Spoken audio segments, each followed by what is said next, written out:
Hello everyone, हमारे YouTube channel एनडीएमई classes में आप सभी का स्वागत है।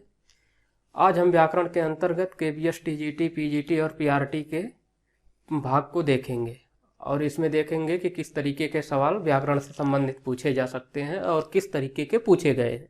इन्हीं सब बिंदुओं पर हम चर्चा करने जा रहे हैं। तो आइए हम पहला सवाल देखते हैं क्या है।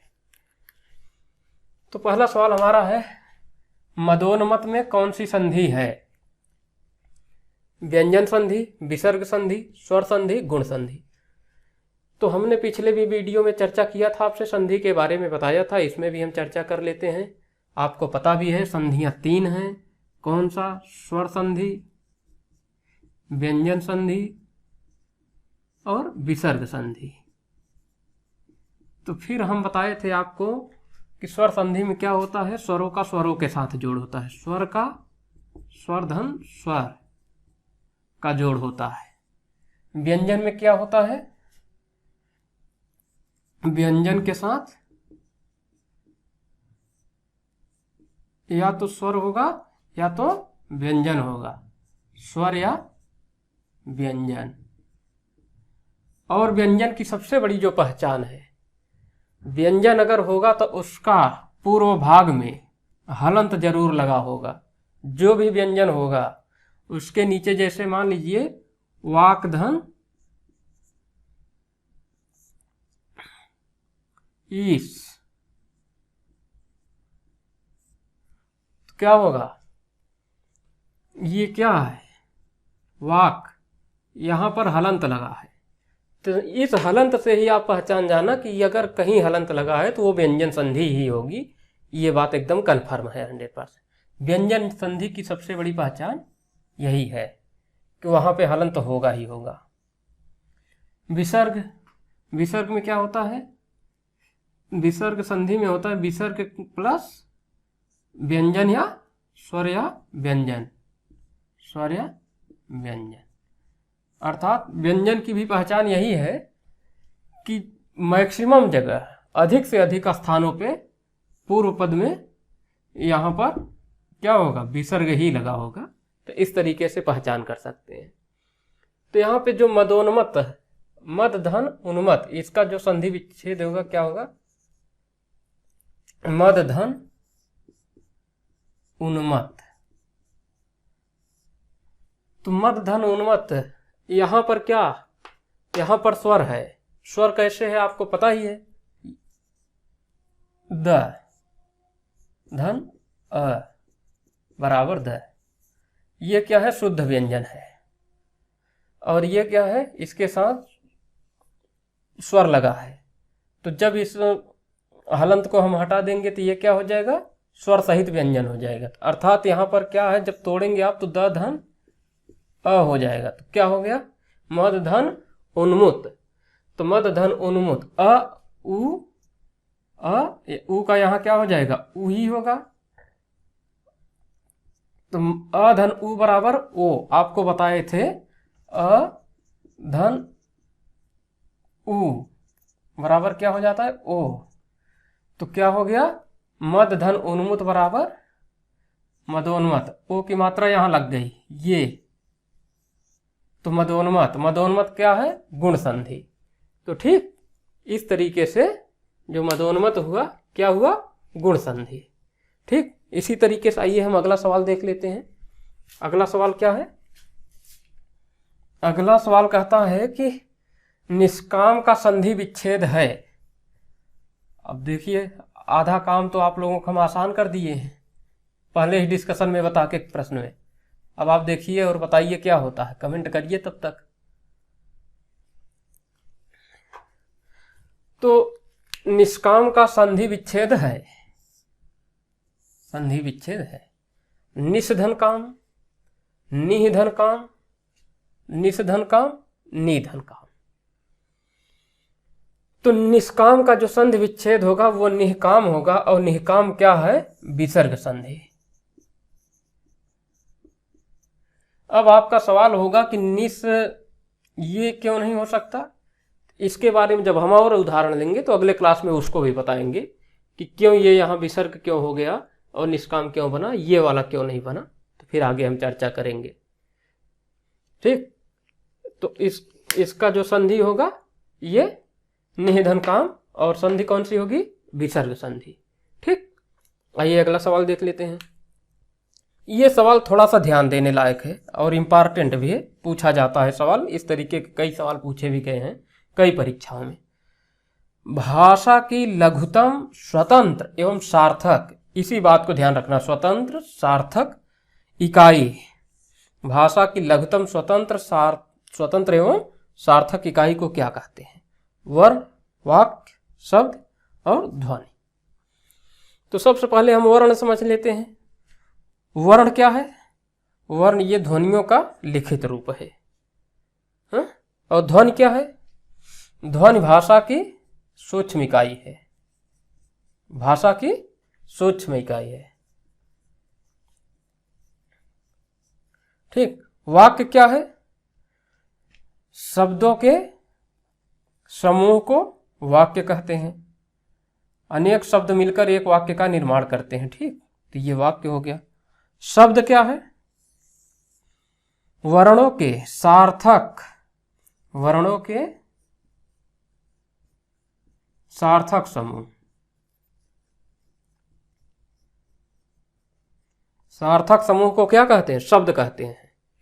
तो यहां पर पूछ रहा है कि भाषा की लघुतम स्वतंत्र एवं सार्थक इकाई, तो जो भाषा की लघुतम स्वतंत्र एवं सार्थक इकाई होगी वो क्या होगी? वो शब्द होगी।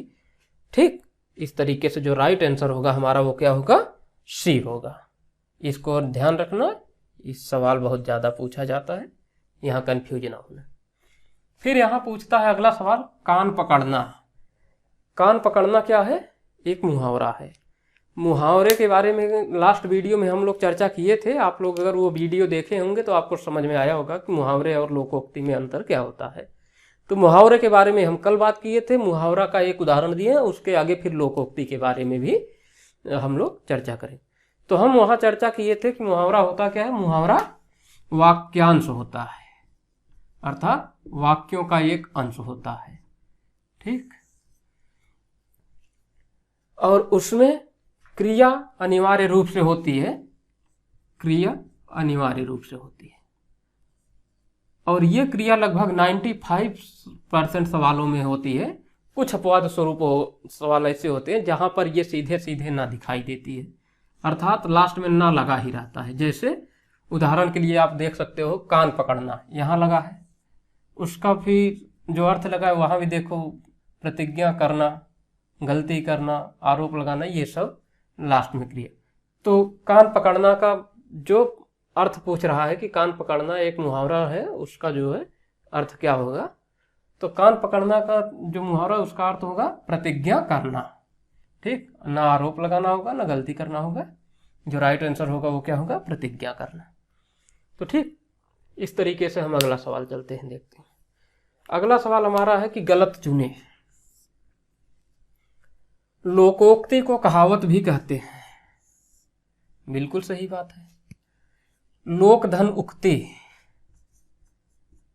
लोकधन उक्ति, अधन उ बराबर ओ, कौन सा? गुण संधि, यहां भी संधि आ गई। लोक मतलब जन सामान्य के द्वारा, उक्ति मतलब कथन, कहा गया। तो जो जन सामान्य के द्वारा बोलचाल की भाषा में कहा जाता है उसे क्या कहते हैं? लोकोक्ति कहते हैं, अर्थात कहावत कहते हैं। तो यानी पहला जो सवाल है ए ऑप्शन वो सही है। दूसरा, इनका प्रयोग पूरे वाक्य के रूप में किया जाता है, तो बिल्कुल सही बात है, इनका प्रयोग पूरे वाक्य के रूप में किया जाता है। वाक्यों के एक अंश, एक भाग के रूप में जो किया जाता है वो उसका प्रयोग किया जाता है, मुहावरे का।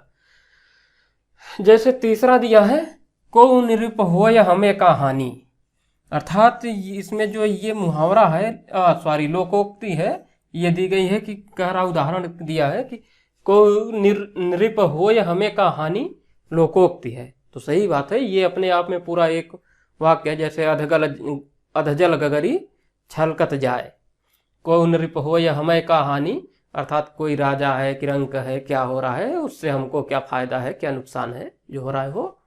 ठीक, तो अर्थात ये भी सही है। तो जो पूछ रहा है गलत, तो डी ऑप्शन सही होगा, और जो डी जो सही होगा वही गलत माना जाएगा। तो इस तरीके से जो राइट आंसर होगा क्या होगा, डी होगा। अगला प्रश्न देखते हैं हम लोग। अगला क्या है, ई और बड़ी ई, यह और तालव्य का उच्चारण स्थान है। लास्ट वीडियो में हम लोगों ने प्रश्न भी किए थे इससे संबंधित, और उदाहरण भी देखे थे, समझाए भी थे। तो यहाँ पर फिर वही उच्चारण स्थान पूछ लिया गया कि ई, बड़ी ई, य और तालव्य का उच्चारण स्थान क्या होगा है। तो देख लेते हैं, कंठ, मूर्धा, ताल, दंत। तो आपको हम फार्मूला बताए थे, संस्कृत का एक सूत्र वाक्य था, क्या था, इचु यशानाम, इचु यशानाम ताल। ई से हम बताए थे ई समान स्वर, ई और ई समान स्वर दोनों हैं, ई और बड़ी ई। चू मतलब च वर्ग। च वर्ग में कौन कौन से वर्ण आते हैं आपको पता ही है, च, छ, ज, झ और ञ। उसके बाद क्या आ गया, यह क्या है, अंतस्थ वर्ण है, तो फिर यह भी लिख लो। और फिर तालव्य भी लिख लो यहाँ, ये क्या है, ऊष्म वर्ण है। तो ईचु यशानाम तालु, तो नाम से ही पता चल रहा है कि ईचु यशानाम तालु का मतलब क्या हो गया कि ये तालु होगा। अर्थात जो आपका राइट आंसर होगा वो कौन सा होगा, सी होगा। ठीक, इस तरीके से हम लोग आगे के सवाल और देखते हैं। चीनी शब्द है, तो चीनी शब्द कौन कौन सा, ऑप्शन देख लेते हैं, चाय, कॉलेज, कॉफ़ी, वर्षगांठ, परमाणु बम, अलमारी, आलपीन। तो इसका जो राइट आंसर होगा वो ए होगा। चीनी शब्द चाय है, चाय क्या है, चीनी शब्द है। कॉलेज और कॉफ़ी क्या है, कॉलेज और कॉफ़ी अंग्रेजी शब्द है। ठीक, वर्षगांठ और परमाणु बम क्या है, वर्षगांठ और परमाणु बम ये संकर शब्द है, संकर शब्द है। तो संकर शब्द क्या होता है आपको पता ही होगा। संकर शब्द होते हैं जो एक से अधिक भाषाओं से मिलकर बने हों। जैसे मान लो यहाँ वर्षगांठ है, वर्षगांठ, वर्ष क्या है, संस्कृत शब्द है, और गांठ क्या है, हिंदी शब्द है। तो हिंदी और संस्कृत मिलके क्या हो गया, ये संकर शब्द हो गया। जैसे यहाँ परमाणु बम है, तो परमाणु क्या है, हिंदी शब्द है, और प्लस डच बम क्या है, ये डच शब्द है। तो हिंदी और डच मिलके क्या हो गया, ये संकर शब्द हो गया। तो व्युत्पत्ति या इतिहास के आधार पर जो हमारे शब्दों का वर्गीकरण है वो क्या क्या है, तत्सम, तद्भव, देशज, विदेशज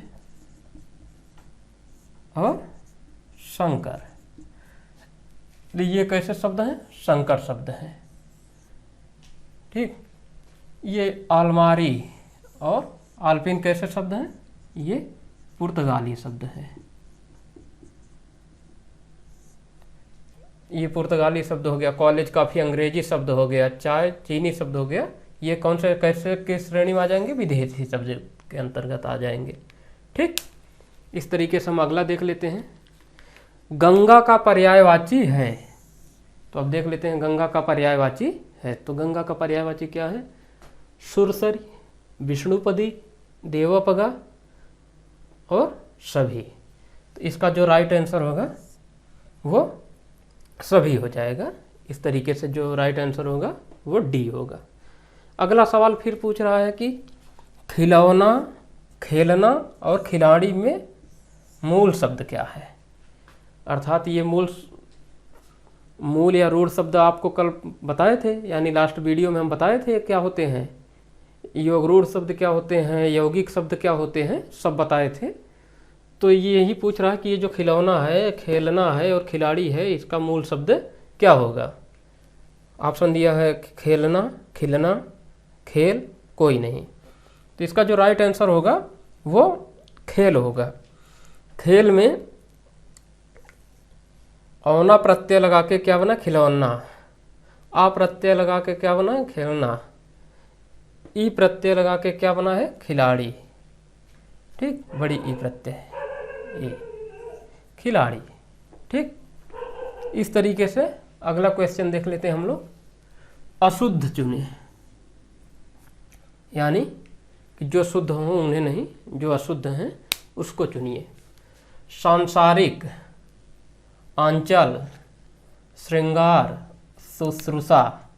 तो इसका जो राइट आंसर होगा क्या होगा, इसका जो राइट आंसर होगा वो होगा शुश्रूषा, अर्थात जो राइट होगा वही अशुद्ध है। तो इसका जो शुद्ध होगा क्या होगा, शुश्रूषा। एक तो ये होगा, दूसरा कहीं कहीं आपको ये भी देखने को मिलेगा, शुश्रूषा। पहली वरीयता में ये मारना, अगर ये ऑप्शन में नहीं होगा तो फिर ये मारना। ठीक, तो इस तरीके से जो सही होगा, राइट आंसर होगा वो डी होगा। सांसारिक सही है, आंचल सही है, श्रृंगार सही है। यहाँ जब ये लगा होता तब गलत हो जाता। ठीक, इसलिए श्रृंगार सही है। अब यहाँ पूछ रहा कि शुद्ध चुने। कवित्री, कवयत्री, कवयत्री, पूज्यनी। तो इसका जो राइट आंसर होगा क्या होगा, कवयत्री। यही राइट है, ये भी गलत है, ये भी गलत है, ये भी गलत। पूज्यनी नहीं होता, क्या होता है, पूजनीय होता है, या फिर पूज्य होता है। ठीक, ये राइट। अब नेक्स्ट सवाल देख लेते हैं। नेक्स्ट सवाल क्या हमारा, नेक्स्ट सवाल कह रहा है कि सार्थक का विलोम है। सार्थक शब्द है, इसका विलोम क्या है। अर्थक, व्यंग्यार्थक, निरर्थक, व्यर्थहीन। तो इसका जो राइट आंसर होगा वो निरर्थक होगा। तो इस तरीके से आज हमने ग्रामर के प्रश्नों को देखा कि किस तरीके से प्रश्न आते हैं, उनका लेवल क्या होता है और कैसे पूछे जाते हैं। ठीक, तो आज की क्लास यहीं समाप्त करते हैं, फिर कल मिलेंगे, तब तक के लिए नमस्कार।